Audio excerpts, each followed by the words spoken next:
Assalamualaikum. Here's the truth most men won't admit after divorce. You don't actually miss her. You miss the version of life you thought you were building with her. And that confusion is exactly what keeps you stuck in limbo. And by the end of this video, you will understand why you still feel attached, even when you know the marriage was unhealthy, and how to finally separate real love from emotional addiction. I'm going to break down what your mind is doing, what your heart is doing, and where most men get silently trapped. Before we go deeper, download the Muslim Man Rebuild Playbook in the description. It's not fluffy motivation, it's a practical structure for your discipline, emotional control, and direction after divorce. And listen carefully. There's one insight later in this video. If you miss it, you will stay looping longer than you need to. I'm not speaking to you from theory. I have sat exactly where you are right now. Your mind says, this was toxic. I know it.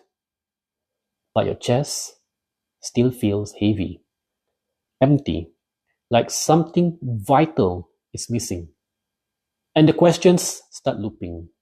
Why do I still miss her? Does this mean I want her back? Does this mean I made a mistake leaving?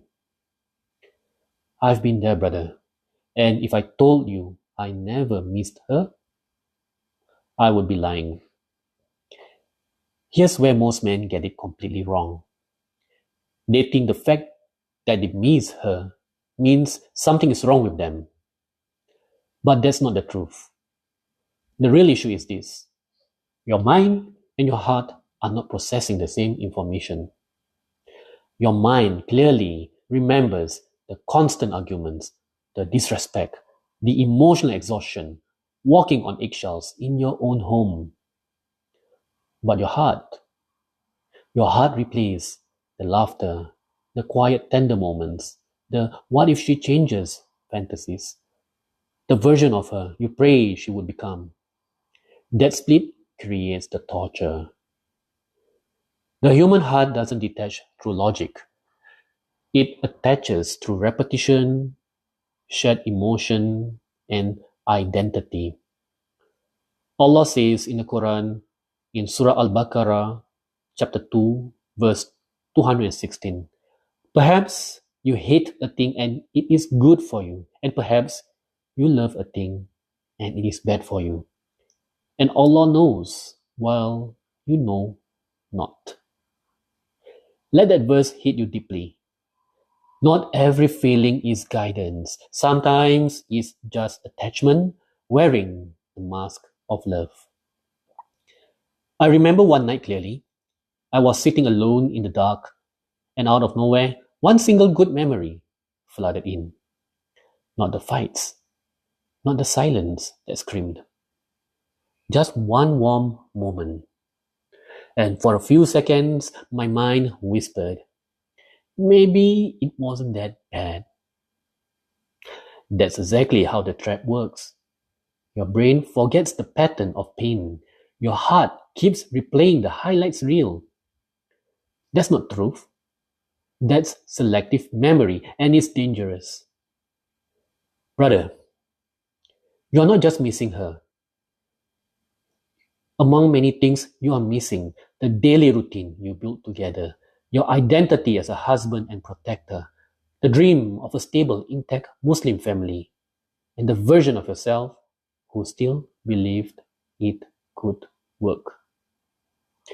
And here's what most men will never admit out loud. Sometimes you don't miss the woman. You miss the promise she represented. You miss the fantasy that if you just try harder, loved better, stayed more patient, she will finally become the wife you made prayers for. And here's the dangerous part many miss.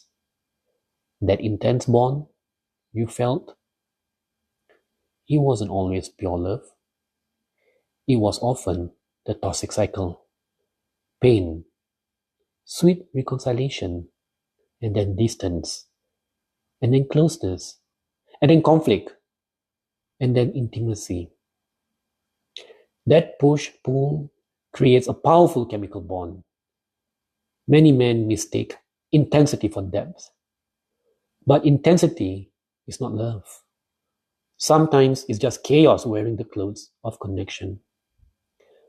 Let me be direct with you. Missing her does not mean you made the wrong decision. I give you an example. A smoker misses the cigarette. A gambler misses the rush. A man can miss a toxic job that was destroying him. Missing is not proof of value. Missing is proof of attachment. Full stop. So the real question isn't, do I miss her?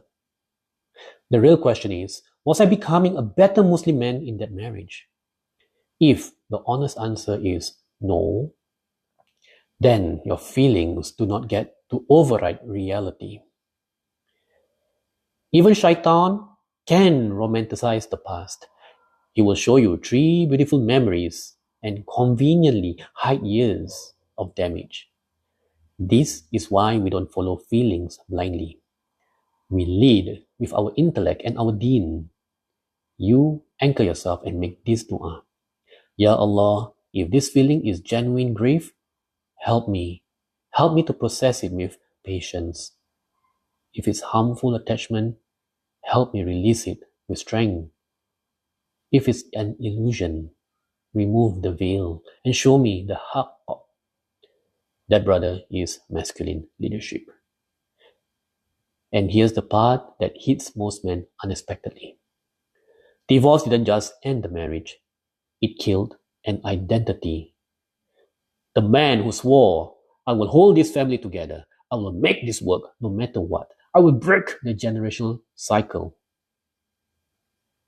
So when you say I miss her, sometimes what you are actually missing or grieving is the death of that hopeful version of yourself. And that grief is valid.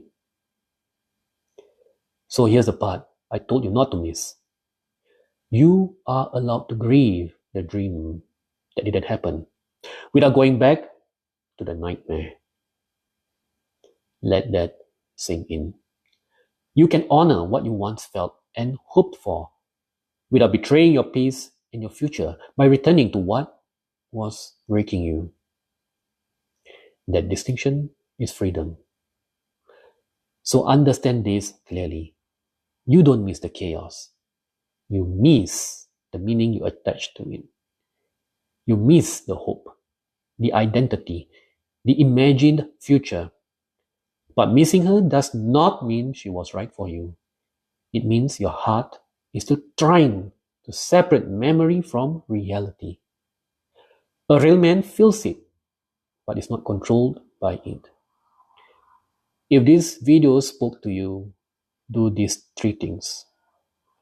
Download the Muslim Man Rebuild Playbook in the description right now because it gives you the actual structure to rebuild your discipline, clarity, and masculine direction. Subscribe and hit the bell for more guidance for Muslim men coming. And finally, comment below with honesty. Do you actually miss her? Or do you miss the life and the man you thought you would become?